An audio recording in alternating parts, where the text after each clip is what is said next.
बिस्मिल्लाहिर्रहमानिर्रहीम।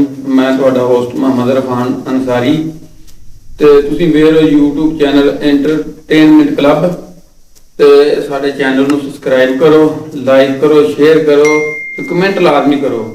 ते असीं जनाब पहलों तुहानूं पीटीआई के सपोर्टर भी बहुत सारे जिहड़े ने असीं लै के उन्हां नाल गलबात कीती है, नून लीगी रहमा नाल भी गल कीती है और अज असीं एक नई पार्टी जनाब उभरदी होई जिन्होंने पिछले इंतखाबात हिस्सा लिया और बहुत अच्छा जनाब रिजल्ट रहा।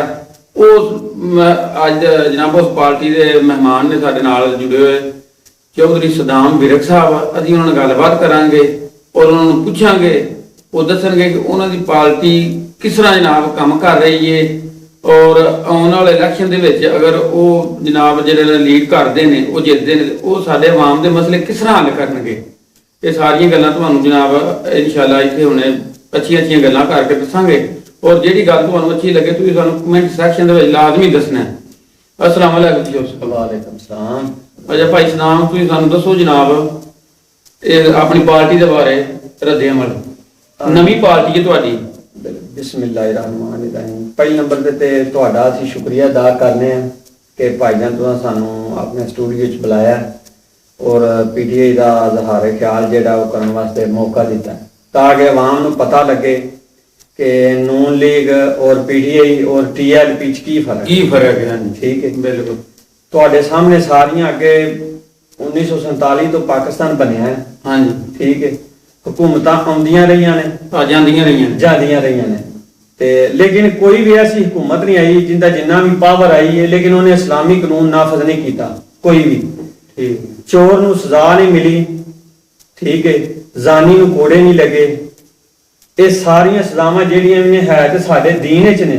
बिल्कुल जी, ਇਹ ਜਿਹੜੀਆਂ ਹੋਣੀਆਂ ਚਾਹੀਦੀਆਂ ਸੀ ਸਾਡੀ ਕਿਸੇ ਵੀ हुकूमत नहीं कीतियां हैगियां ਤੇ ਇਹ इंशाअल्लाह अल्लाह ਦੇ ਹੁਕਮ ਨਾਲ ਇਹ ਜਿਹੜੀ ਤਹਿਰੀਕੇ ਲਬੈਕ टीएलपी ਇਹ इंशाअल्लाह बेशक तदाद ਵਿੱਚ ਆ ਪਿਛਲੇ ਸਾਲ ਥੋੜੀ ਸੀ लेकिन अल्लाह ਦੇ ਹੁਕਮ ਨਾਲ ਐਤਕਾਂ ਇਕਤਦਾਰ ਵਿੱਚ ਆਏਗੀ और ਐਤਕਾਂ अरूज हासिल करेगी। और ਤੁਸੀਂ ਇਹ ਵੇਖੋਗੇ इंशाअल्लाह अल्लाह के हुक्म नाल जानी नूं कोड़े मारे जाणगे और चोर दे हथ कटिया जाएगा।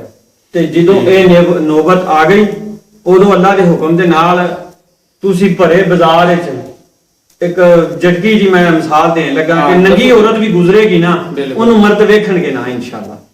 ये बड़ी चंगी गल है जो सब कानून साडे मुल्क दे विच आ जाए।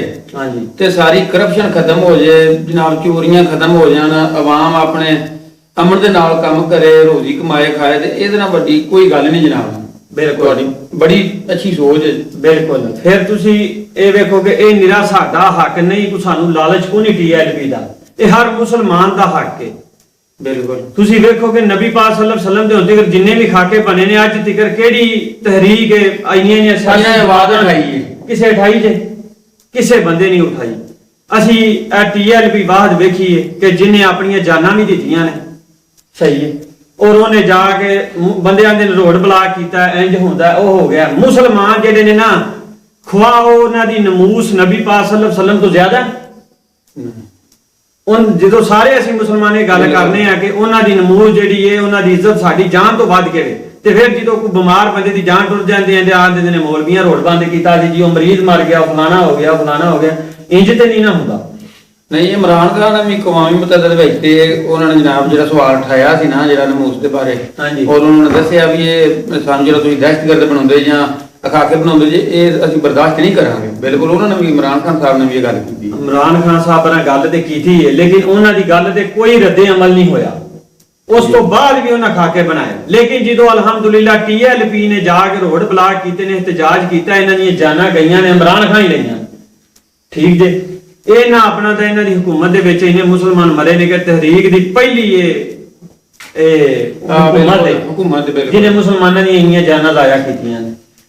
बिल्कुल, ते ये उस तो बाद जनाब सानूं तुसीं ये दसो जी अपने हल्के दे विच साडे अगे भी इत्थे इलैक्शन होया है टीएलपी दी तरफों ते अगे किन्ना जोश और खरोश सी ते हुण तुसीं की वेख रहे हो अपना मुस्तकबल दे विच तुसीं अपने हल्के दे विच जनाब टीएलपी तुहाडी जमात किस तरह जनाब लीड कर रही है जी। इंशाअल्लाह अल्लाह के हुक्म नाल पहला जिहड़ा दौर सी 2017 उदों TLP ਦਾ ਥੋੜਾ ਜਿਹਾ ਮਰੂਜ਼ ਜਿਹੜਾ ਸੀ ਵਜੂਦ ਉਹ ਕਮ ਸੀ, ਲੇਕਿਨ ਹੁਣ ਇਨਸ਼ਾਅੱਲਾ ਜਿਵੇਂ ਜਿਵੇਂ ਸ਼ਊਰ ਆ ਰਿਹਾ ਹੈ ਔਰ ਆਵਾਮ ਦੂਸਰੀਆਂ ਹੁਕੂਮਤਾਂ ਤੋਂ ਧੋਖਾ ਖਾ ਰਹੀ ਹੈ, ਹਾਂਜੀ ਅੱਲਾ ਦੇ ਹੁਕਮ ਦੇ ਨਾਲ ਇਨਸ਼ਾਅੱਲਾ ਅੱਲਾ ਦੇ ਹੁਕਮ ਨਾਲ ਐਤਕਾਂ TLP ਇਨਸ਼ਾਅੱਲਾ ਜਿੱਤੇਗੀ ਔਰ ਇਹਦਾ ਇਕਤਦਾਰ ਵੀ ਵਧੇਗਾ। ਹਰ ਪਿੰਡ ਵਿੱਚ ਇਹਦੇ ਵੋਟ ਔਰ ਸਪੋਰਟ ਜ਼ਿਆਦਾ ਹੋ ਗਏ ਨੇ। ਅੱਗੇ ਬਲਦਿਆਤੀ ਚੇਅਰਮੈਨ ਬਹੁਤ ਕਮ ਹੁੰਦੇ ਸਨ, ਲੇਕਿਨ ਹੁਣ ਅਲਹਮਦੁਲਿਲਾ ਹਰ ਪਿੰਡ ਦੇ ਵਿੱਚ ਮੇਰੇ ਖਿਆਲ ਨਾਲ 5-5 10-10 ਚੇਅਰਮੈਨ ਹੁੰਦੇ ਨੇ ਕਿ ਜਿਹੜੇ ਦੂਸਰੀਆਂ ਜਮਾਤਾਂ ਦੇ ਛੱਡ ਕੇ ਆਉਂਦੇ ਨੇ ਕਿ ਅਸੀਂ TLP ਦੀ ਤਰਫੋਂ ਖਲੋਈਏ। ਅੱਛਾ ਜੋ ਇਸਲਾਮ ਸਾਹਿਬ ਸਾਨੂੰ ਇਹ ਦੱਸੋ, ਦੂਸਰੀਆਂ ਸਿਆਸੀ ਪਾਰਟੀਆਂ ਜਿੰਨੀਆਂ ਵੀ ਨੇ, ਹਾਂਜੀ, ਇਹ ਵਕਤੀ ਤੌਰ ਤੇ ਜਦੋਂ ਇਲੈਕਸ਼ਨ ਹੁੰਦੇ ਨੇ ਉਦੋਂ ਤੇ ਇੱਕ ਦੂਸਰੇ ਦੇ ਦੁਸ਼ਮਣ ਬਣ ਜਾਂਦੇ ਨੇ ਜੀ। ਬਾਅਦ ਜੋ ਇਕੱਠੇ ਬਹਿ ਕੇ ਸਮਝ ਲਓ ਖਾਣਾ ਖਾਂਦੇ ਨੇ ਹਰ ਜਨਾਬ ਮੀਟਿੰਗ ਦੇ ਵਿੱਚ।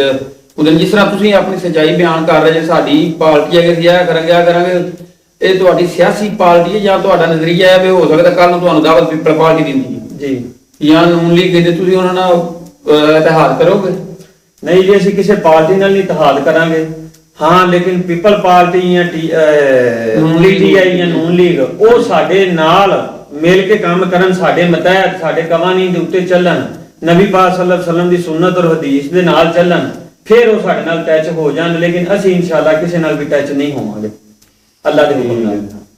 ਤੇ ਹੋਰ ਜਨਾਬ ਤੁਸੀਂ ਕੀ ਕਹਿਣਾ ਚਾਹੁੰਦੇ ਜੀ ਆਪਣੀ ਪਾਰਟੀ ਦੇ ਬਾਰੇ ਔਰ ਆਪਣੇ ਇਲਾਕੇ ਦੇ ਵਿੱਚ ਜਿਹੜੇ ਕੰਮਾਂ ਦੀ ਜ਼ਰੂਰਤ ਹੈ, ਇਹ ਸਾਨੂੰ ਦੱਸ ਸਕਦੇ ਜੀ? ਇਹ ਹਲਕੇ ਦੇ ਵਿੱਚ ਹੁਣ ਵੀ ਇਲੈਕਸ਼ਨ ਹੋਏ ਨੇ, ਸਾਡੇ ਜਿਹੜੇ ਵੀ ਉਮੀਦਵਾਰ ਨੇ ਚੇਅਰਮੈਨ MN MPA, ਬਿਲਕੁਲ ਉਹ ਜਿਹੜੇ ਕੰਮ ਤੁਹਾਡੀ ਨਜ਼ਰ ਦੇ ਵਿੱਚ ਨੇ ਉਹ ਸਾਨੂੰ ਦੱਸੋ, ਸਾਨੂੰ ਕਿਹੜੀ ਚੀਜ਼ ਦੀ ਜ਼ਰੂਰਤ ਹੈ ਸਾਡੀ UC ਦੇ ਵਿੱਚ ਜੀ। ਜਿਹੜੀ ਸਾਨੂੰ ਨਹੀਂ ਮਿਲੀ, ਉਹਦੇ ਵਾਸਤੇ ਜਿਹੜੀ ਆਵਾਮ ਤੰਗ ਅਪੀਲ ਕਰਦੀ ਉਹ ਥੋੜਾ ਦੱਸੋ ਸਾਨੂੰ ਸਾਡੇ ਭਰਾਵਾਂ ਨੂੰ ਜਨਾਬ। ਸਭ ਤੋਂ ਵੱਡੀ ਪਰੇਸ਼ਾਨੀ ਜਿਹੜੀ ਹੈ ਉਹ ਸਾਡੇ ਕੋਲ ਇਸ ਟਾਈਮ ਗੈਸ ਦੀ ਪਰੇਸ਼ਾਨੀ ਹੈ। ਠੀਕ ਹੈ, ਸੜਕਾਂ ਮੁਮਕਨ ਕੱਚੀਆਂ ਪੱਕੀਆਂ ਚਲੋ ਚੱਲਦੀਆਂ ਫਿਰਦੀਆਂ ਨੇ ਪਿੰਡਾਂ ਥਾਵਾਂ ਦੇ ਵਿੱਚ, ਲੇਕਿਨ ਇਹ ਵੇ ਕਿ ਇਹਦੀ ਵੀ ਜ਼ਰੂਰਤ ਹੈ, ਲੇਕਿਨ ਸਭ ਤੋਂ ਜ਼ਿਆਦਾ ਗੈਸ ਦੀ ਜ਼ਰੂਰਤ ਹੈ ਸਾਨੂੰ ਫਿਲਹਾਲ। ਲੇਕਿਨ ਇਹ ਵੇ ਕਿ ਇਹ ਕਿਸੇ ਵੀ ਹੁਕੂਮਤ ਨੇ ਕੋਈ ਵੀ ਇਧਰ ਮੇਰਾ ਮਤਲਬ ਹੈ ਐਕਸ਼ਨ ਨਹੀਂ ਲਿਆ ਹੈਗਾ। ਸਾਡੇ MP MN ਚੇਅਰਮੈਨ ਜਿੰਨੇ ਵੀ ਨੇ ਵਾਅਦੇ ਤਾਂ ਬੜੇ ਕਰਦੇ ਨੇ ਜਦੋਂ ਹੁੰਦੇ ਨੇ ਜੀ, ਵਾਅਦੇ ਤੇ ਬਿਲਕੁਲ ਹੀ ਕਰਦੇ ਨੇ ਤੇ ਆਵਾਮ ਉਸੇ ਵਾਅਦਿਆਂ ਨੂੰ ਨਜ਼ਰੀਆ ਬਣਾ ਕੇ ਆਂਦੇ ਨੇ ਵੀ ਸ਼ਾਇਦ ਪੂਰੇ TLP ਵਾਲੇ ਵੀ ਇਸੇ ਤਰ੍ਹਾਂ ਹੀ ਕਰ ਰਹੇ ਨੇ, ਲੇਕਿਨ ਇਹ ਬਿਲਕੁਲ ਇਹਦੇ ਆਪੋਜ਼ਿਟ ਹੈ। ਕਿਉਂਕਿ ਉਹ ਚਲੋ ਅਸੀਂ ਮੰਨਦੇ ਹਾਂ ਆਪੋਜ਼ਿਟ, ਲੇਕਿਨ ਇਮਰਾਨ ਖਾਨ ਸਾਹਿਬ ਨੇ ਵੀ ਸਾਨੂੰ ਇਹ ਕਿਹਾ ਸੀ ਨਾ, ਤੁਸੀਂ ਨੂਨ ਲੀਗ ਪੀਪਲ ਪਾਰਟੀ ਨੂੰ ਅੱਗੇ ਵੋਟ ਦਿੱਤੇ ਨੇ, ਤੁਸੀਂ ਇਹ ਨਵੀਂ ਪਾਰਟੀ ਹੈ, ਨਵਾਂ ਪਾਕਿਸਤਾਨ ਬਣੇਗਾ, ਤਬਦੀਲੀ ਆਏਗੀ, ਇਹ ਉਹਨਾਂ ਦਾ ਰੱਦ ਅਮਲ ਦੀ। ਲੇਕਿਨ ਵੇਖ ਲਓ ਤੁਹਾਡੇ ਸਾਹਮਣੇ ਆਵਾਮ ਸਾਰੀ ਤੰਗ ਹੈ ਮਹਿੰਗਾਈ ਤੋਂ, ਬਿਲਕੁਲ। ਤੇ ਇਹ ਹੁਣ ਵੀ ਤੁਹਾਡਾ ਵੀ ਇਹ ਨਜ਼ਰੀਆ ਹੈ, ਅਸੀਂ ਮੰਨਦੇ ਹਾਂ ਠੀਕ ਹੈ ਹਰ ਬੰਦਾ, ਤੁਹਾਡੀ ਪਾਰਟੀ ਨਵੀਂ ਹੈ, ਇਹਨੂੰ ਬਿਲਕੁਲ ਜੁਆਇਨ ਕਰਨਾ ਚਾਹੀਦਾ, ਹਰ ਮੁਸਲਮਾਨ ਦਾ ਹੱਕ ਹੈ, ਬਿਲਕੁਲ ਅਸੀਂ ਮੰਨਦੇ ਹਾਂ। ਹੋ ਸਕਦਾ ਕੱਲ ਨੂੰ ਤੁਹਾਡੀ ਹੁਕੂਮਤ ਆਉਂਦੀ, ਤੁਸੀਂ ਵੀ ਆਵਾਮ ਨੂੰ ਜਿਹੜੇ ਵਾਅਦੇ ਕਰੋਗੇ ਉੱਤੇ ਪੂਰੇ ਉਤਰੋਗੇ, ਜਾਂ ਇਮਰਾਨ ਖਾਨ ਸਾਹਿਬ ਨਾਲ ਹੀ ਵੇਖੋ ਨਾ, ਇਹ ਤੁਸੀਂ ਇਹਨਾਂ ਗੱਲਾਂ ਦੇ ਉੱਤੇ ਰਹੋਗੇ ਜਿਸ ਤਰ੍ਹਾਂ ਇਹਨਾਂ ਨੇ ਵਾਅਦਾ ਕੀਤਾ ਨੌਕਰੀਆਂ ਦਾ ਜੀ, ਬਾਅਦ ਜੋ ਘਰਾਂ ਦਾ ਕੀਤਾ, ਜਿਹੜਾ ਵੀ ਸਿਹਤ ਕਾਰਡ ਦਾ ਉਹ ਕੋਈ ਬੰਦੇ ਕਿਸੇ ਨੇ ਮਿਲਿਆ, ਕੋਈ ਮਿਲਿਆ ਹੀ ਨਹੀਂ, ਤੇ ਤੁਹਾਡਾ ਕੀ ਦੇਣ ਹੈ? ਅਸੀਂ ਇਹ ਕਹਿੰਦੇ ਹਾਂ ਸੱਚੀ ਗੱਲ ਹੋਣੀ ਚਾਹੀਦੀ ਹੈ, ਵਾਅਦਾ ਜਿਹੜਾ ਸੱਚਾ ਹੋਣਾ ਚਾਹੀਦਾ, ਕੋਈ ਵੀ ਉਮੀਦਵਾਰ ਕਰਦਾ ਆਵੇ ਕਿਸੇ ਦੇ ਨਾਲ, ਬਿਲਕੁਲ ਉਹ ਗੱਲ ਤੇ ਪੂਰਾ ਉਤਰਿਆ ਜਾਵੇ। ਨਹੀਂ, ਇਨਸ਼ਾਅੱਲਾ ਅੱਲਾ ਦੇ ਹੁਕਮ ਨਾਲ ਅਸੀਂ ਜਦੋਂ ਸਾਡੇ 'ਚ ਇਕਤਦਾਰ ਸਾਡੇ ਕੋਲ ਆ ਗਿਆ TLP ਕੋਲ, ਇਨਸ਼ਾਅੱਲਾ ਅੱਲਾ ਦੇ ਹੁਕਮ ਨਾਲ ਬੇਰੋਜ਼ਗਾਰੀ ਬਿਲਕੁਲ ਹੀ ਖਤਮ ਹੋ ਗਈ ਅੱਲਾ ਦੇ ਹੁਕਮ ਨਾਲ। ਉਹਦਾ ਕੀ? ਕਿਉਂਕਿ ਜਦੋਂ ਇਹਨੇ ਜ਼ਕਾਤ ਬਿਲਕੁਲ ਹਰ ਅਮੀਰ ਬੰਦੇ ਦੇ ਉੱਤੇ ਜ਼ਕਾਤ ਵਾਜਬ ਔਰ ਫਰਜ਼ ਕਰ ਦੇਣੀ ਹੈ ਨਾ, ਹਾਂਜੀ, ਉਦੋਂ ਅੱਲਾ ਦੇ ਹੁਕਮ ਨਾਲ ਕੋਈ ਗਰੀਬ ਬੰਦਾ ਨਹੀਂ ਰਹਿ ਸਕਦਾ ਇਨਸ਼ਾਅੱਲਾ। ਤੇ ਬੜੀ ਗੱਲ ਹੈ ਜਨਾਬ, ਤੁਸੀਂ ਜਿਹੜੀ ਗੱਲ ਕਰਦੇ ਪਏ ਜੇ, ਅੱਲਾ ਖੈਰ ਕਰੇ ਤੇ ਇਹ ਹੋ ਜਾਏਗੀ। ਸਾਡੇ TLP ਜਿਹੜੀ ਹੈ ਬਿਲਕੁਲ ਇਹ ਨਵੀਂ ਜਮਾਤ ਹੈ ਜਨਾਬ, ਸ਼ਹਿਰਾਂ ਦੇ ਵਿੱਚ ਇਹਦਾ ਕੀ ਰੂਜ ਹੈ ਤੇ ਪਿੰਡਾਂ ਦੇ ਹਾਤਾਂ ਦੇ ਵਿੱਚ ਇਹਨੂੰ ਕਿਸ ਤਰ੍ਹਾਂ ਜਨਾਬ ਆਵਾਮ ਵੇਖ ਰਹੀ ਹੈ, ਇਹਨੂੰ ਜ਼ਿਆਦਾ ਮਤਲਬ ਵੋਟ ਮਿਲਣਗੇ ਜਾਂ ਸ਼ਹਿਰਾਂ ਦੇ ਵਿੱਚ? ਤੁਸੀਂ ਦੱਸੋ ਇਹਨੂੰ ਇਨਸ਼ਾਅੱਲਾ ਅੱਲਾ ਜਾਂ ਤੁਹਾਡੇ ਜਲਸੇ ਜਲੂਸ ਜਿਹੜੇ ਹੋਣਗੇ ਜਿਵੇਂ ਦੂਸਰੀਆਂ ਸਿਆਸੀ ਪਾਰਟੀਆਂ ਦੇ ਹੁੰਦੇ ਨੇ, ਤੁਸੀਂ ਕੀ ਇਹ ਪਲਾਨ ਬਣਾਇਆ ਆਪਣਾ?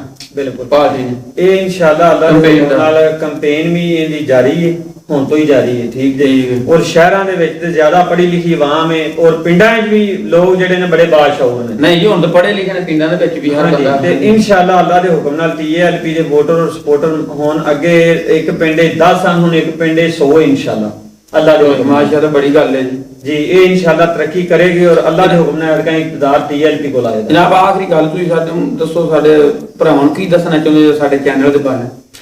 ਜੀ, ਇਹਨਾਂ ਦਾ ਜਿਹੜਾ ਚੈਨਲ ਹੈ ਇਹ ਸਬਸਕ੍ਰਾਈਬ ਕਰੋ ਸਾਰੇ ਵੀਰ, ਠੀਕ ਹੈ, ਔਰ ਇਹ ਤੁਹਾਡੀ ਹੈਲਪ ਨਾਲ ਹੀ ਇਨਸ਼ਾਅੱਲਾ ਇਹਦਾ ਅਰੂਜ ਹੋਣਾ ਹੈ, ਤਾਂ ਕਿਉਂਕਿ ਇਹ ਜਿਹੜਾ ਇੱਕ ਵਾਹਦ ਚੈਨਲ ਹੈ ਮੇਰੇ ਖਿਆਲ ਨਾਲ YouTube ਦੇ ਉੱਤੇ ਕਿ ਜਿੰਨੇ ਹਰ ਬੰਦੇ ਦੀ ਆਵਾਜ਼ ਜਿਹੜੀ ਉਹ ਅੱਗੇ ਲਿਆਂਦੀ ਹੈ, ਬਗੈਰ ਕਿਸੇ ਸਿਆਸੀ ਗੱਲ ਤੋਂ, ਬਗੈਰ ਕਿਸੇ ਵੀ ਪੈਸੇ ਦੇ ਲਾਲਚ ਤੋਂ, ਔਰ ਬਗੈਰ ਅਟੈਚਮੈਂਟ ਨਹੀਂ। ਹਾਂਜੀ, ਔਰ ਕਿਸੇ ਪਾਰਟੀ ਨਾਲ ਇਹਨਾਂ ਦਾ ਕੋਈ ਤਲਕ ਨਹੀਂ ਹੈਗਾ, ਔਰ ਨਾ ਕਿਸੇ ਨੂੰ ਇਹ ਨੀਚਾ ਬਹਾਨ ਵਾਸਤੇ ਇਹ ਕੰਮ ਕਰ ਰਹੇ ਨੇ। ਤੇ ਲਿਹਾਜ਼ਾ ਸਾਰੇ ਵੀਰ ਇਹਨੂੰ ਸਬਸਕ੍ਰਾਈਬ ਔਰ ਲਾਈਕ ਕਰੋ। ਮਿਹਰਬਾਨੀ ਜਨਾਬ ਚੋਰ ਸਾਹਿਬ ਵੱਲੋਂ ਤੁਸੀਂ ਸਾਡਾ ਚੈਨਲ ਜਿਹੜਾ ਵੇਖ ਰਹੇ ਜੇ ਵੀਰੋ, ਇਹਨੂੰ ਐਂਟਰਟੇਨਮੈਂਟ ਕਲੱਬ, ਔਰ ਇਹਨੂੰ ਸ਼ੇਅਰ ਕਰੋ, ਲਾਈਕ ਕਰੋ, ਕਮੈਂਟ ਲਾਜ਼ਮੀ ਕਰੋ। ਔਰ ਅਸੀਂ ਸ਼ੁਕਰੀਆ ਅਦਾ ਕਰਨੇ ਆ YouTube ਦਾ, ਜਿਨ੍ਹਾਂ ਨੇ ਸਾਨੂੰ ਇਹ ਪਲੇਟਫਾਰਮ ਦਿੱਤਾ। ਬੇਸ਼ੱਕ। ਤੇ ਅਸੀਂ ਆਪਣੀਆਂ ਗੱਲਾਂ ਔਰ ਆਪਣੇ ਭਰਾਵਾਂ ਦੀਆਂ ਗੱਲਾਂ ਆਵਾਮ ਦੀਆਂ ਦਿਹਾਤਾਂ ਦੀਆਂ ਵੇਖੋ ਉਹਨਾਂ ਦੀ ਹਰ ਬੰਦੇ ਤੱਕ ਪਹੁੰਚਾ ਰਹੇ ਆ। ਹਾਂਜੀ। ਔਰ ਇਨਸ਼ਾਅੱਲਾ ਅਸੀਂ ਇਸ ਤਰ੍ਹਾਂ ਖਿਦਮਤ ਕਰਦੇ ਰਵਾਂਗੇ, ਅਸੀਂ ਹਰ ਬੰਦੇ ਨੂੰ ਬੁਲਾਵਾਂਗੇ। ਹਾਂਜੀ। ਔਰ ਹਰ ਇੱਕ ਦੀ ਆਵਾਜ਼ ਜਨਾਬ ਜਿਹੜੀ ਨਾ ਇਨਸ਼ਾਅੱਲਾ ਆਪਣੇ ਭਰਾਵਾਂ ਤੱਕ ਲੈ ਕੇ ਜਾਵਾਂਗੇ, ਜਿਹੜੇ ਜਿਹੜੇ ਸਾਨੂੰ ਭਰਾ ਵੇਖਦੇ ਨੇ। ਬਿਲਕੁਲ। ਤੇ ਅਸੀਂ ਪੰਜਾਬੀ ਦੇ ਵਿੱਚ ਹੀ ਗੱਲ ਕਰਾਂਗੇ, ਪੰਜਾਬੀ ਚੈਨਲ ਸਾਡਾ। ਬਿਲਕੁਲ। ਜਿਉਂਦੇ ਵਸਦੇ ਰਹੋ, ਰੱਬ ਰਾਖਾ।